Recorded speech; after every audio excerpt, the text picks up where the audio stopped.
सुना है, विवेक की वाइफ वर्किंग वुमैन है, एक कंपनी में जॉब करती है। अरुण और उसका दोस्त तन्मय एक कैफे में बैठे तीसरे दोस्त के बारे में बात कर रहे थे। मेरी भी पहली पसंद वर्किंग जीवन साथी की ही है, जो मेरे कंधे से कंधा मिलाकर चले, जिसे 4 लोगों से मिलवाने में मुझे प्राउड महसूस हो, वह एकदम लेटेस्ट कपड़ों में टिप टॉप रहती हो। अरुण ने बड़ी शान से कहा। अरुण एक कंपनी में मैनेजर के पद पर काम करता था। जीवन साथी को लेकर उसके बड़े बड़े सपने थे। अभी तक 10 लड़कियों को रिजेक्ट कर चुका था। हर किसी में कुछ ना कुछ कमी निकाल ही देता। कभी कहता लड़की सुंदर नहीं है, कभी कहता मेरे लेवल की पढ़ी लिखी नहीं है, कभी कहता कपड़ों को कैरी करने का उसका स्टाइल सही नहीं है। अरुण 30 वर्ष का हो चुका था, इसलिए उसकी मां आरती जी ने एड़ी छोटी का जोर लगाकर लड़की देखना शुरू कर दिया था। एक दिन आरती जी अपने पति अरविंद जी के साथ किसी रिश्तेदार की शादी में दूसरे शहर गई थी। वहां वर पक्ष की तरफ से आई दिव्या को देखा। उसकी सादगी मिश्रित सुंदरता, व्यवहार कुशलता को देखकर प्रसन्न हो गई। पूछताछ करने पर पता चला दिव्या अच्छे खानदान से ताल्लुक रखती है, MBA की हुई है। उसके माँ पापा भी शादी के लिए लड़का देख रहे हैं। उन्होंने दिव्या को बहू के रूप में स्वीकार कर बात आगे बढ़ा दी। अरुण भी दिव्या से मिला। अरुण को भी दिव्या पसंद आ गई। अरुण ने साफ साफ कह दिया कि तुम शादी के बाद नौकरी कर सकती हो, हमारी तरफ से किसी भी प्रकार का बंधन नहीं है। लेकिन दिव्या और अरुण के सपने बिल्कुल अलग थे। जहां अरुण की वर्किंग जीवन साथी की चाहत थी, वहीं दिव्या की रुचि एक गृहिणी की जिम्मेदारी निभाने में थी, क्योंकि दिव्या की मां एक वर्किंग वुमन थी, जबकि उन्हें कोई आर्थिक समस्या भी नहीं थी। 6 महीने से अपना बचपन दिव्या ने झूला गृह में बिताया। जब भी उसे अपनी मां की जरूरत होती तो उसकी मां उसे पर्याप्त समय नहीं दे पाती। इसीलिए उसने सोच रखा था कि शादी के बाद एक गृहिणी के रूप में अपनी सारी जिम्मेदारी बखूबी निभाएगी। परिवार के बढ़ते दबाव को देखते हुए अरुण ने सोचा, दिव्या है तो सुंदर, पढ़ी लिखी, अभी इस बात को जाने देता हूं, बाद में उसे समझा दूंगा। दोनों की बिना किसी रुकावट शादी हो जाती है। दिव्या घर को खूबसूरती से सजाती, हंसते मुस्कुराते सबकी पसंद का खाना बनाती, सज धज कर तैयार होकर पति का इंतजार करती। इन सब चीजों से उसे बहुत खुशी मिलती। लेकिन धीरे धीरे अरुण को दिव्या के इन्हीं कामों से चिढ़ होने लगी। ऐसे ही समय गुजरता गया। अरुण और दिव्या एक बेटे के माता पिता बन गए। एक दिन अरुण ने देखा कि दिव्या ने लिविंग रूम में एक नया शोपीस खरीद लिया। पैसे क्या पेड़ पर उगते हैं, इतने रुपए उड़ाने से पहले किससे पूछा तुमने? कभी पूरे दिन मेहनत कर पैसे कमाए तो जानू। अरुण ने गुस्से में कहा।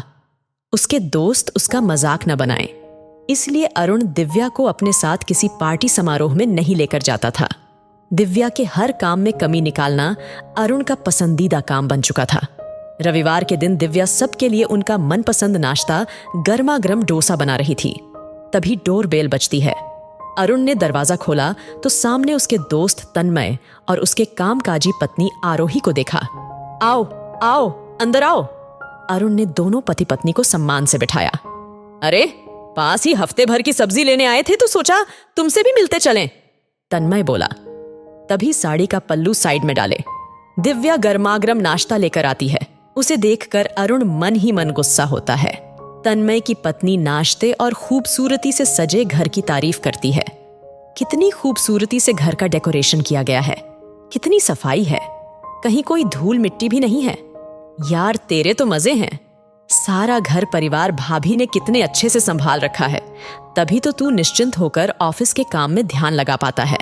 तन्मय बोला, हमारे घर भी आइएगा। ऐसा कहकर दोनों पति पत्नी चले जाते हैं।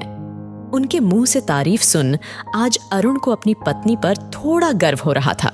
2 दिन बाद अरुण के ऑफिस में कंपनी की सफलता की खुशी में समारोह का आयोजन किया जाता है। इस बार बॉस के आग्रह पर अरुण दिव्या को भी साथ ले जाता है। दिव्या साथ जाकर बहुत खुश होती है। वह कंपनी के बॉस अपनी सफलता का श्रेय सारे कर्मचारियों और उनकी पत्नियों को देते हैं। बॉस कहते हैं, मेरी पत्नी भी एक कुशल गृहिणी है। हम सब की पत्नियां हमारा घर संभालती है, हमको संभालती है, तभी हम अच्छे से ऑफिस में अपनी काबिलियत दिखा पाते हैं। हमारे पीछे घर की जिम्मेदारियां उठाने के लिए हमारी पत्नियां घर पर होती हैं। घर पर कौन सा जरूरत का सामान खत्म हो गया, कब लाना है, कितना लाना है, सब संभाल लेती हैं। हमारे माता पिता बच्चों का पूरा ध्यान रखती हैं, तभी तो हमें किसी बात की टेंशन नहीं होती। समाज रिश्तेदारी में लेन देन का पूरा हिसाब रखती है। मैं अपनी पत्नी की कुशलता की वजह से ही आज इस मुकाम पर पहुंचा हूं।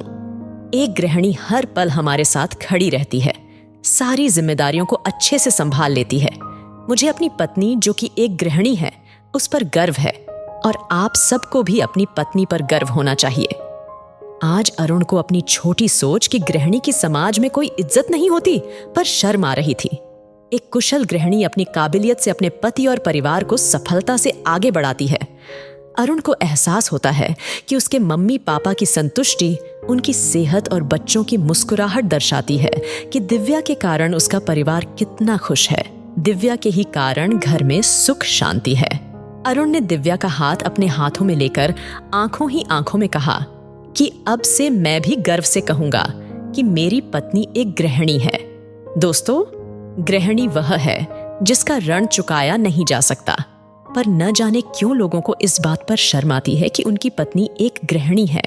दोस्तों, आपकी इस वीडियो के बारे में क्या राय है, कमेंट में जरूर बताइएगा और इसी तरह की इंस्पिरेशनल वीडियो देखने के लिए लाइक एवं फॉलो जरूर कीजिएगा। तो मिलते हैं अगली वीडियो में।